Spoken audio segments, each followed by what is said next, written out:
नमस्कार दोस्तों आज हम आप लोग को शनिवार व्रत कथा सुनाने जा रहे हैं। जो लोग शनिवार का व्रत करते हैं या नहीं भी करते हैं उनको शनिवार के दिन शनि व्रत कथा जरूर सुनना चाहिए। इससे शनिदेव खुश होते हैं और शनिदेव की असीम कृपा प्राप्त होता है। तो शनि व्रत की कथा जरूर सुनना चाहिए। तो चलिए शनि व्रत कथा शुरू करते हैं। एक समय में स्वर्ग लोक में सबसे बड़ा कौन के प्रश्न पर 9 ग्रहों में वाद विवाद हो गया। निर्णय के लिए सभी देवता देवराज इंद्र के पास पहुँचे और बोले, हे देवराज, आपको निर्णय करना होगा कि हम में से सबसे बड़ा कौन है। देवताओं का प्रश्न सुन इंद्र उलझन में पड़ गए। फिर उन्होंने सभी को पृथ्वी लोक में राजा विक्रमादित्य के पास चलने का सुझाव दिया। सभी ग्रह भूलोक राजा विक्रमादित्य के दरबार में पहुंचे। जब ग्रहों ने अपना प्रश्न राजा विक्रमादित्य से पूछा तो वह भी कुछ देर के लिए परेशान हो उठे, क्योंकि सभी ग्रह अपनी अपनी शक्तियों के कारण महान थे। किसी को भी छोटा या बड़ा कह देने से उनके क्रोध के प्रकोप से भयंकर हानि पहुंच सकती थी। अचानक राजा विक्रमादित्य को एक उपाय सूझा और उन्होंने विभिन्न धातुओं जैसे सोना, चांदी, कांसा, तांबा, सीसा, रांगा, जास्ता, अबरख और लोहे के 9 आसन बनवाए। सबसे आगे सोना का और सबसे पीछे लोहे का आसन रखा गया। उन्होंने सभी देवताओं को अपने अपने आसन पर बैठने को कहा। उन्होंने कहा, जो जिसका आसन हो ग्रहण करे। जिसका आसन पहले होगा वह सबसे बड़ा तथा जिसका बाद में होगा वह सबसे छोटा होगा। चूंकि लोहे का आसन सबसे पीछे था, इसलिए शनिदेव समझ गए कि राजा ने मुझे सबसे छोटा बना दिया है। इस निर्णय से शनिदेव रुष्ट होकर बोले, हे राजन, तुमने मुझे सबसे पीछे बैठाकर मेरा अपमान किया है। तुम मेरी शक्तियों से परिचित नहीं हो। सूर्य एक राशि पर 1 महीने, चंद्रमा 2 महीने 2 दिन, मंगल 1.5 महीने, बुध और शुक्र 1 महीने, बृहस्पति 13 महीने रहते हैं। लेकिन मैं किसी भी राशि पर 2.5 वर्ष से लेकर 7.5 वर्ष तक रहता हूँ। बड़े बड़े देवताओं को मैंने अपने प्रकोप से पीड़ित किया है। अब तू भी मेरे प्रकोप से सावधान रहना। इस पर राजा विक्रमादित्य बोले, जो कुछ भाग्य में होगा देखा जाएगा। इसके बाद अन्य ग्रहों के देवता तो प्रसन्नता के साथ चले गए, परंतु शनिदेव बड़े क्रोध के साथ वहां से विदा हुए।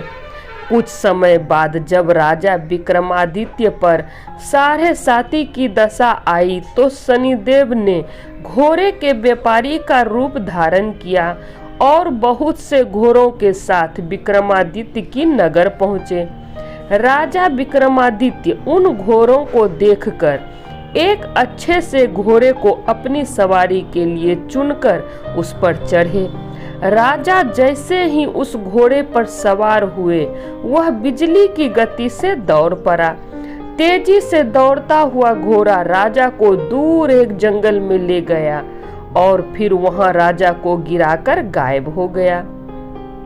राजा अपने नगर लौटने के लिए जंगल में भटकने लगा, पर उसे कोई रास्ता नहीं मिला। राजा को भूख प्यास लग आई। बहुत घूमने पर उन्हें एक चरवाहा मिला।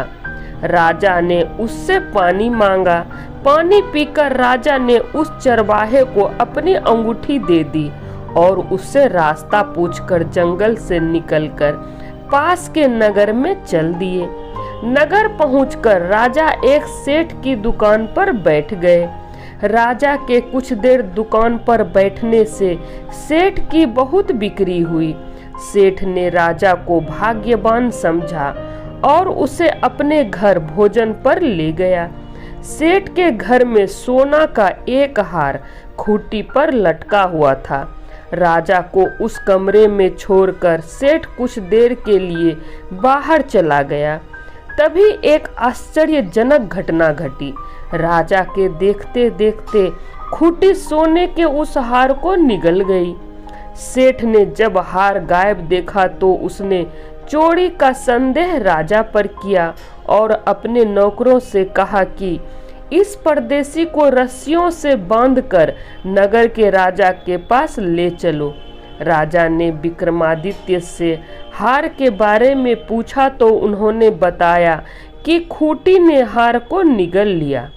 इस पर राजा क्रोधित हुए और उन्होंने चोरी करने के अपराध में विक्रमादित्य के हाथ पांव काटने का आदेश दे दिया। सैनिकों ने राजा विक्रमादित्य के हाथ पांव काटकर उन्हें सड़क पर छोड़ दिया। कुछ दिन बाद एक तेली उन्हें उठाकर अपने घर ले गया और उसे कोल्हू पर बिठा दिया। राजा आवाज देकर बैलों को हाँकता रहता। इस तरह तेली का बैल चलता रहा और राजा को भोजन मिलता रहा। शनि के प्रकोप की 7.5 पूरी होने पर वर्षा ऋतु प्रारंभ हुई। एक रात विक्रमादित्य मेघ मल्हार गा रहा था। तभी नगर की राजकुमारी मन भावनी रथ पर सवार उस घर के पास से गुजरी। उसने मल्हार सुना तो उसे अच्छा लगा और दासी को भेजकर गाने वाले को बुला लाने को कहा। दासी लौटकर राजकुमारी को अपंग राजा के बारे में सब कुछ बता दिया। राजकुमारी उसके मेघ मल्हार से बहुत मोहित हुई और सब कुछ जानते हुए भी उसने अपंग राजा से विवाह करने का निश्चय किया। राजकुमारी ने अपने माता पिता से जब यह बात कही तब वो हैरान रह गए। उन्होंने उसे बहुत समझाया पर राजकुमारी ने अपनी जिद नहीं छोड़ी और प्राण त्याग देने का निश्चय कर लिया। आखिरकार राजा रानी को विवश होकर अपंग विक्रमादित्य से राजकुमारी का विवाह करना पड़ा। विवाह के बाद राजा विक्रमादित्य और राजकुमारी तेली के घर में ही रहने लगे। उसी रात स्वप्न में शनिदेव ने राजा से कहा, राजा तुमने मेरा प्रकोप देख लिया, मैंने तुम्हें अपने अपमान का दंड दिया है। राजा ने शनिदेव से क्षमा करने को कहा और प्रार्थना की, हे शनिदेव आपने जितना दुख मुझे दिया है अन्य किसी को न देना। शनिदेव ने कहा, राजन मैं तुम्हारी प्रार्थना स्वीकार करता हूँ। जो कोई स्त्री पुरुष मेरी पूजा करेगा, कथा सुनेगा, जो नित्य ही मेरा ध्यान करेगा, चींटियों को आटा खिलाएगा, वह सभी प्रकार के कष्टों से मुक्त होता रहेगा तथा उसके सब मनोरथ पूर्ण होंगे। यह कहकर शनिदेव अंतर्ध्यान हो गए। प्रातः काल राजा विक्रमादित्य की नींद खुली तो अपने हाथ पांव देखकर राजा को बहुत खुशी हुई। उन्होंने मन ही मन शनिदेव को प्रणाम किया। राजकुमारी भी राजा के हाथ पांव सलामत देखकर आश्चर्य में डूब गई।